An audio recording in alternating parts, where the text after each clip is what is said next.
Patuloy naman ang paghuli ng Special Action and Intelligence Committee for Transportation o SAIC ng mga motoristang pasaway na dumadaan sa EDSA busway. Si Vel Custodio sa detalye live. Vel.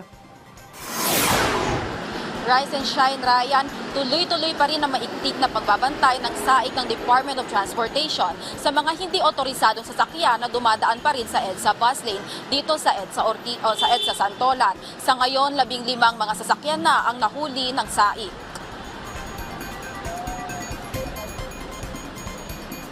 Ngayong Monday rush hour, may mga sumusubok na lumamang sa kalsada. Kaya lang nahuhuli ng Special Action and Intelligence Committee for Transportation o SAIC ng DOTR.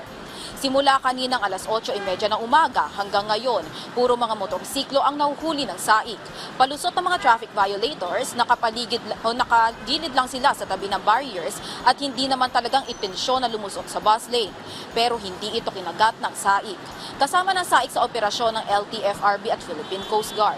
Dinodouble check rin nila ang mga emergency vehicles na dumaraan para tignan kung may laman itong tao na kailangan isugod sa ospital. Pero sa sumunod na huli ay alagad pa ng batas. Ayon sa kanya, tinutulungan lang niya na makapasok sa bus lane ang mga naunang dumaraan na ambulansya. Oo, kasi nasa kanan yung ambulansya. Pinapasok ko siya ng pakaliwa dito. Para ilusog dito sa bus. Oo. Ako dito sa bus lane dapat yun eh. Kasi emergency yun eh. Ayun na palusog din dito.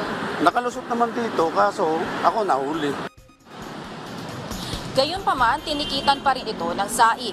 Ilan sa mga pinapayagang gumamit ng bus lane ay ang mga LTFRB authorized bus o ang EDSA bus carousel, on-duty ambulance na may sakay na pasyente, fire trucks at police vehicle na may urgent operation. Ayan, marami ng sasakyan dito sa EDSA Santolan pero tuloy-tuloy pa rin naman ang daloy ng trapiko sa magkabilang kalsada. May bahagya lang pagbabagal ng daloy ng trapiko papasok ng Boni Serrano Avenue. Balik sa iyo, Ryan.